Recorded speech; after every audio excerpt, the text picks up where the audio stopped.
Hello guys, etc প্রেজেন্টের পক্ষ থেকে আপনাদের স্বাগতম। আজকে আমরা অ্যাডোবি ফটোশপ সি এর বাংলা টিউটোরিয়াল নিয়ে আপনাদের মাঝে হাজির হয়েছি। এখন আমি আপনাদের দেখাবো কিভাবে একটি টেক্সটের উপর যে কোনো পিকচার পেস্ট করবেন। তো চলেন দেরি না করে শুরু করা যাক। প্রথমে আমরা স্টার্টে গিয়ে অ্যাডোবি ফটোশপ সি চালু করব।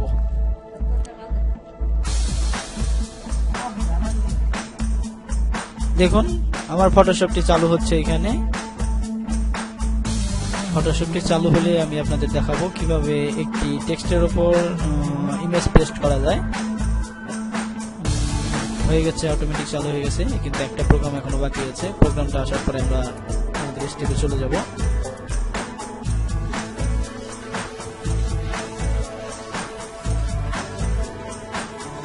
ওকে, সাইন ইন লেটার। প্রথমে আমাদের যেটা করতে হবে, প্রথমে আমাদের একটা কন্ট্রোল এন চেপে নতুন একটা পেজ নিতে হবে, যার হোয়াইট হবে 1366 এবং হাইট হবে 792 পিক্সেল। ওকে,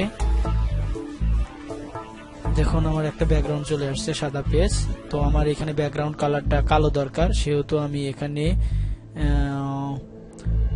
পেইন্ট বাকেট টুল সিলেক্ট করে এখানে একটা ক্লিক করবো, বাস আমার ব্যাকগ্রাউন্ড কালো হয়ে যাবে। এরপরে আমি একটা টেক্সট লিখবো। আপনাদের ইচ্ছে যে কোনো টেক্সট আপনারা লিখতে পারেন। আমি একটা টেক্সট লিখছি, টেক্সট সাপোজ RAZZAK রাজ্জাক। আমরা চাইলে এটা আপনার ফন্ট চেঞ্জ করতে পারেন। এখানে বিভিন্ন ধরনের ফন্ট আছে, আপনার যে ফন্ট ভালো লাগে সে ফন্ট আপনি ইউজ করবেন। আমি দেখতেছি ফন্টটা ভালো লাগে, আচ্ছা আমি এটাই চয়েস করলাম। দাঁড়ান একটা দেখি,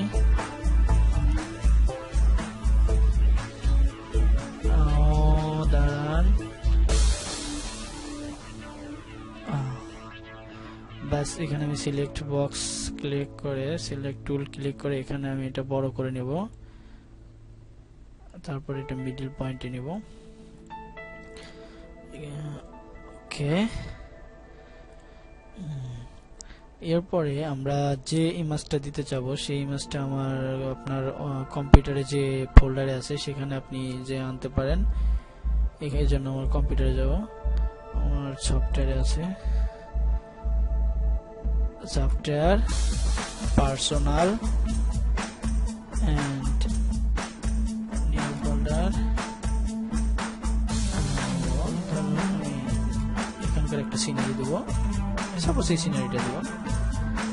ওকে, এটা ছোট করে নেব। পিকচারটা এখানে স্ট্রবেরিটা এখানে চালু করবো। বাস দেখুন এসে গেছে। জাস্ট আমি এখানে টেক্সটের সমান করে নেব। ইচ্ছা করলে আপনি পরে সরাইতেও পারবেন, সমস্যা নেই। বাস আমি কিবোর্ডে এন্টার চাপবো। চাপার পরে দেখুন এখানে আমার একটা ফোল্ডার আছে যেটার নাম নরমাল। এখানে আমি মাল্টিপ্লে করে দেব। অটোমেটিক দেখেন আমার লেখাটার উপরে ওই কালারটা চলে আসছে। আপনি চাইলে এটা সরানোরা করতে পারেন অথবা নিচেও দিতে পারেন। এরকম যদি করেন, এরকমও করেন, আপনার যেরকম ভালো লাগে সেরকম আপনি করে নিতে পারেন।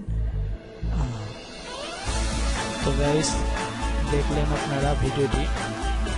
যদি কারো ভিডিওটি ভালো লাগে তাহলে আপনারা লাইক এবং কমেন্ট করতে ভুলবেন না। আর যদি খারাপ লাগে তাহলে অবশ্যই একটা ডিসলাইক দিবেন। আজকের মতো এখানেই শেষ। পরবর্তীতে চ্যানেলটি সাবস্ক্রাইব করে রাখলে আপনাদের জন্য আরো ওয়াও বা ঝাক্কাস ভিডিও নিয়ে আসবো ইনশাআল্লাহ। ওকে, বাই।